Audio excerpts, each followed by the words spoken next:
ٹھیک ہے، شروع کرو۔ السلام علیکم ورحمۃ اللہ وبرکاتہ۔ بسم اللہ الرحمن الرحیم۔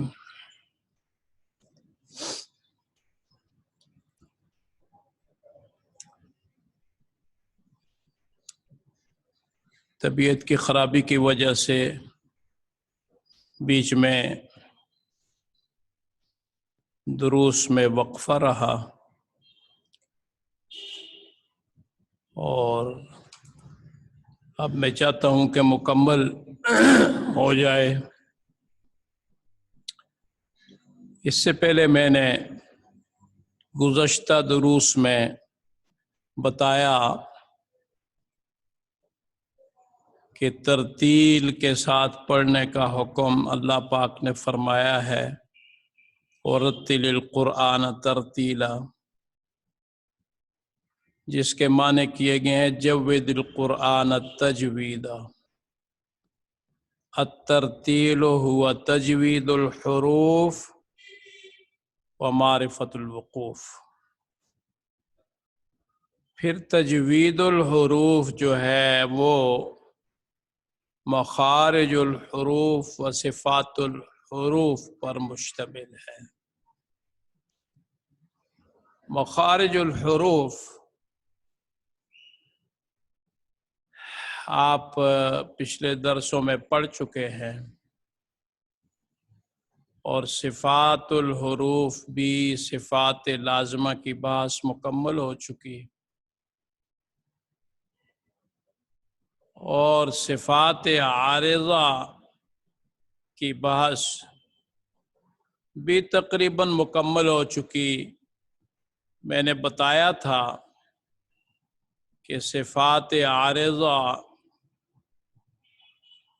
کل 8 حروف میں پائی جاتی ہیں، بعض حالتوں میں ہوتی ہیں، بعض میں نہیں ہوتی۔ جو چیز کبھی ہو کبھی نہ ہو تو اسے عارضی کہا جاتا ہے۔ ان صفات کو محسنہ، مزینہ، محلیہ، ان کے مختلف نام ہیں، اور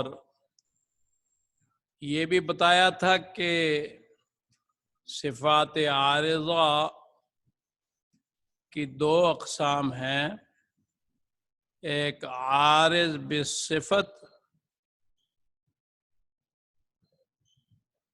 اور دوسری عارض بالحرف۔ عارض بالصفت کہ کسی صفت لازمہ کے عارضی طور پر اس میں پائے جانے کی وجہ سے وہ صفت پائی جائے، اور یہ صرف تفخیم اور ترقیق، اور وہ بھی الف لام را 3 حرفوں کی ہے۔ ان کے قواعد بھی بیان کیے جا چکے ہیں، اور عارض بالحرف جو کسی حرف کے ملنے کی وجہ سے، اگر وہ حرف ہے تو صفت پائی جائے گی، وہ حرف نہیں ہے تو صفت نہیں پائی جائے گی۔ اور یہ کل حروف ان کا مجموعہ بتایا تھا او یرملان، یہ 8 حروف ہیں۔ ان میں غنہ کی بحث بیان کی گئی تھی۔ غنہ صوت خیشومی کا نام ہے۔ ناک کا جو بانسا ہے یہ آگے نتھنا نہیں بلکہ پیچھے یہ حصہ، تو اس میں جو آواز پیدا ہوتی ہے تو اسے غنہ کہتے ہیں۔ غنہ حرف نہیں ہے، صفت ہے، لیکن مخارج میں نے بتا دیا کہ اس کا مخرج جو مخارج مقدرہ ہیں ان میں دوسرا مقدر مخرج جو ہے وہ خیشوم بیان ہوا، اور فرمایا کہ خیشوم سے غنہ ادا ہوتا ہے۔ تو غنہ تو ذات نہیں ہے، صفت ہے۔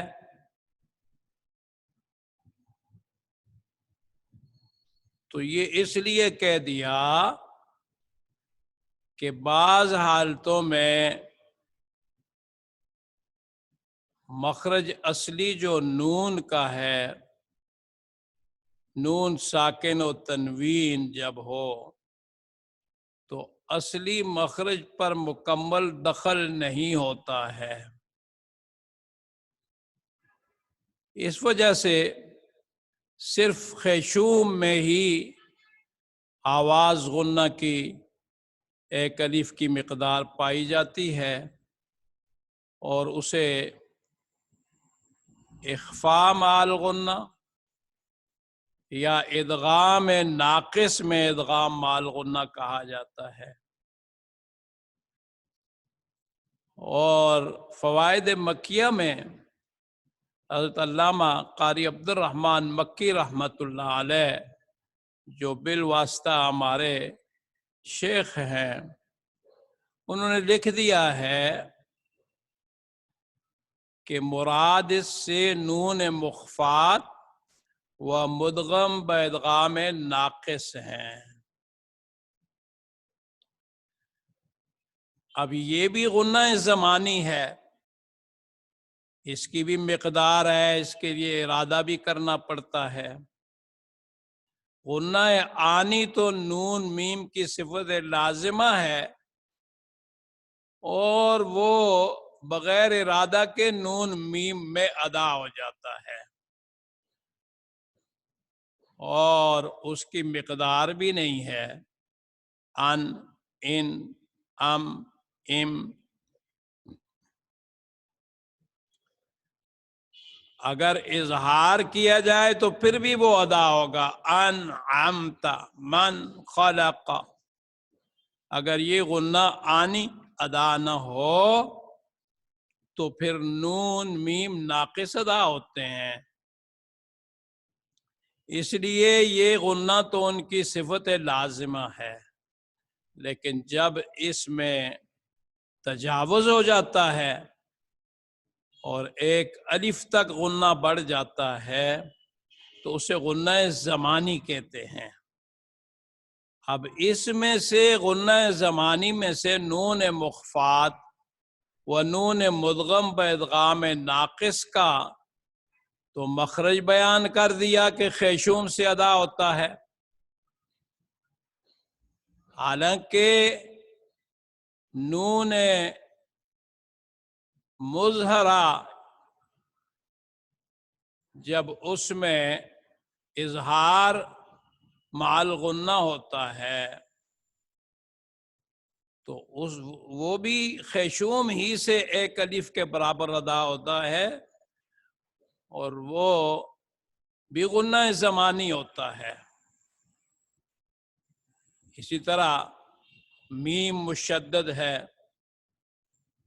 اور اسی طرح میم کا جو ادغام میم میں ہوتا ہے، الیکم مرسلون، یا نون ساکن کا نون میں ادغام ہوتا ہے، تو غنہ تو خیشوم سے ادا ہوتا ہے ایک الف، لیکن فوائد مکیہ میں قید لگا دی کہ اخفاء والا نون اور ادغام ناقص والا نون۔ اب ادغام ناقص من یقول میوال. اب اس میں دیکھیں کہ جو نون کا مخرج ہے طرف لسان تالو، زبان وہاں نہیں لگتی اور غنہ باقی ہے، تو مخرج پر صفت کا غلبہ ہو جاتا ہے. میوال من یقول، اس لیے کہا کہ ادغام ناقص. اب جہاں تک من ناصرین، مما، ان کو شامل نہیں کیا، اس لیے کہ ان میں غنہ ہے، زمانی ہے، لیکن اسے اظہار مع الغنہ کہا جاتا ہے. نون میم اپنے مخرج سے کامل طور پر ادا ہوتے ہیں، اور خیشوم میں ایک الف کی مقدار غنہ ادا ہوتا ہے، تو ذات پر صفت کا غلبہ ان میں نہیں ہوتا. البتہ اخفاء میں کہ نون ساکن و تنوین کا جب اخفاء کرتے ہیں آپ، تو زبان مخرج پہ پورے طور پر نہیں لگتی. جسے صاحب رضی نے کہا لا عمل للسان فیہ کعملہ ما یدغمان او یظہران بغنۃ.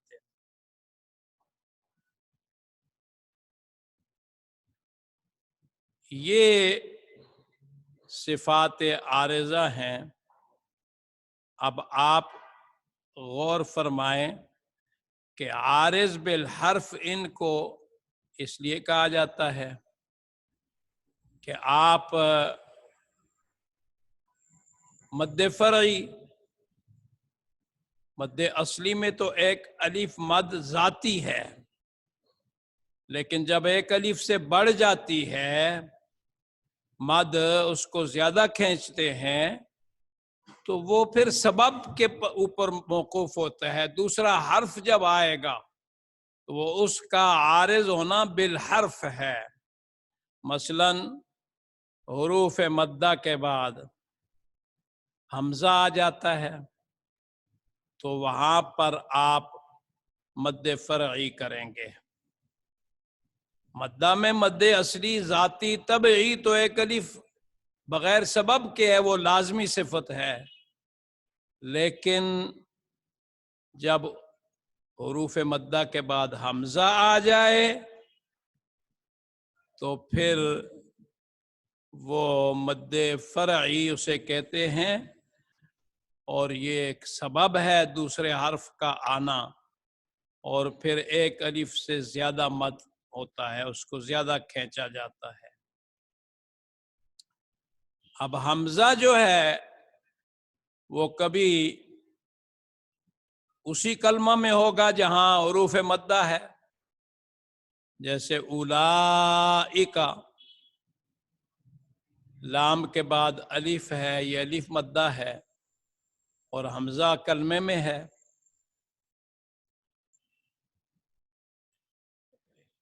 تو اب یہ مد جو ہے متصل کہا جاتا ہے. سیئت، سوءن، اب یہ ایک کلمہ ہے تو اسے مد واجب کہیں گے یا مد متصل کہیں گے، اور یہ مد تمام ائمہ کے نزدیک ضروری ہے. قرائے عشرہ میں سے کوئی ایک صاحب بھی نہیں ہے کہ جو اس میں مد نہ کرتے ہوں. یہ الگ بات ہے کہ ورش اور امام حمزہ ورش ازرق کے طریق پر اس میں طول کرتے ہیں. 5 الف تک، اور باقی ائمہ جو ہیں وہ توسط کرتے ہیں، اور ورش اور حمزہ جو ہیں وہ تو متصل ہو کہ منفصل ہو. حمزہ دوسرے کلمہ میں ہو، جیسے فی انفسکم. اب فی جدا کلمہ، قالو آمنا، انا اعطیناک. اب یہ حمزہ دوسرے کلمہ کے شروع میں ہے، مدہ پہلے کلمہ کے آخر میں ہے، تو اسے مد منفصل کہیں گے، مد جائز بھی کہیں گے. منفصل اس لیے کہ کلمہ ایک نہیں ہے، حمزہ دوسرے کلمہ میں ہے، اور جائز اس لیے کہ بعض ائمہ کے نزدیک اس میں مد نہ کرنا بھی جائز ہے،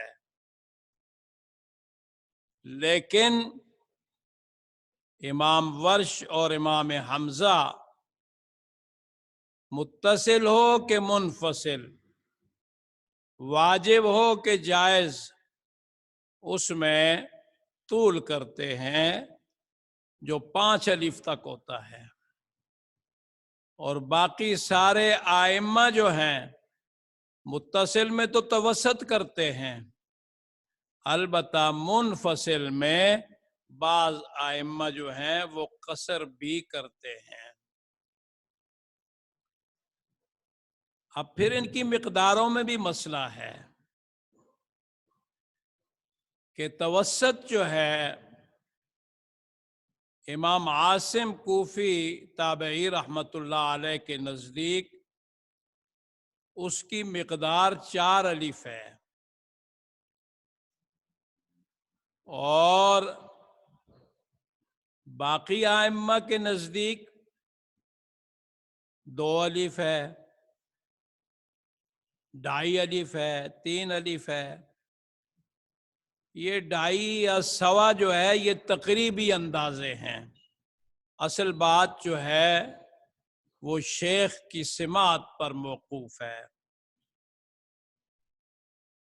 اب ان میں بعض ائمہ 3 الف مد کرتے ہیں، بعض ائمہ 2 الف مد کرتے ہیں، اور بعض قراء عشرہ میں اس میں قصر کرتے ہیں،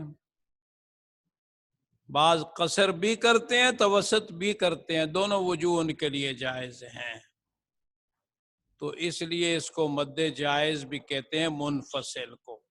لیکن متصل جسے واجب کہا جاتا ہے، اس میں سارے کے سارے توسط کرتے ہیں.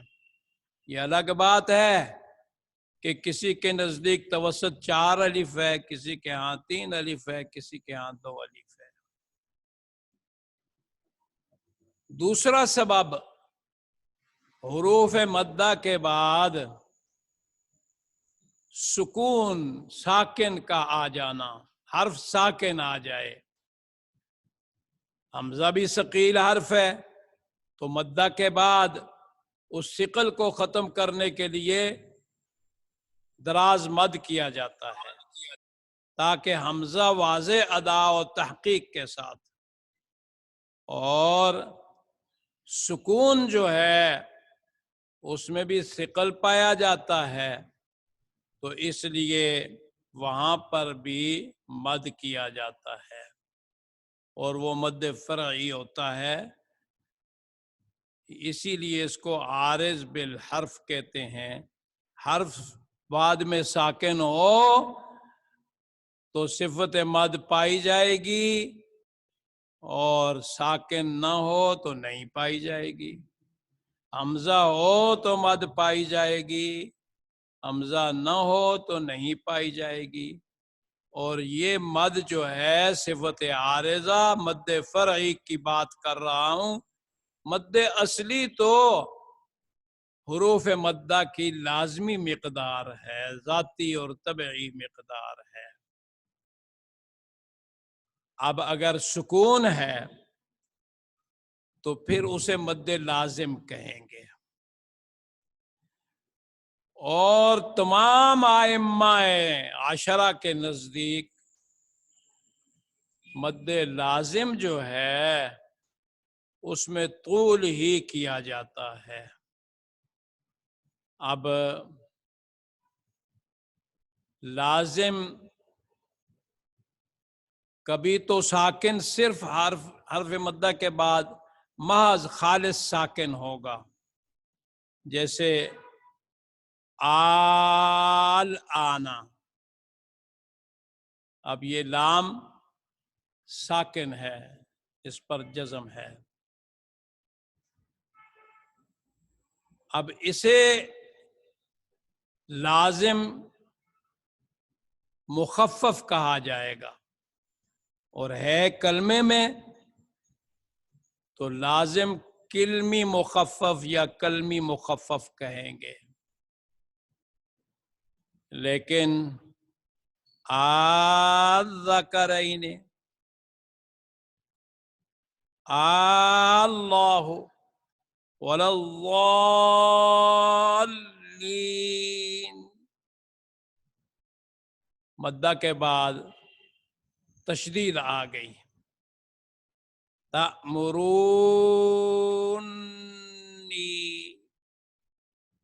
یہاں واو مدہ کے بعد حرف مشدد آ گیا، تو اس کو مد لازم کلمی مثقل کہیں گے۔ اور یہ مد کبھی حروف میں بھی ہوتی ہے، کلمے کے علاوہ حرف میں، لیکن حروف میں صرف مقطعات میں ہوتی ہے، اور حروف مقطعات کتنے ہیں، کون کون سے ہیں، ان میں مد جو ہوگی اس کو حرفی کہیں گے، مخفف کون سی ہوگی، مثقل کون سی ہوگی، تو یہ انشاءاللہ کل کے سبق، آئندہ سبق جو ہوگا بدھ کے دن، اس میں آپ کو بتایا جائے گا۔ وآخر دعوانا ان الحمد للہ رب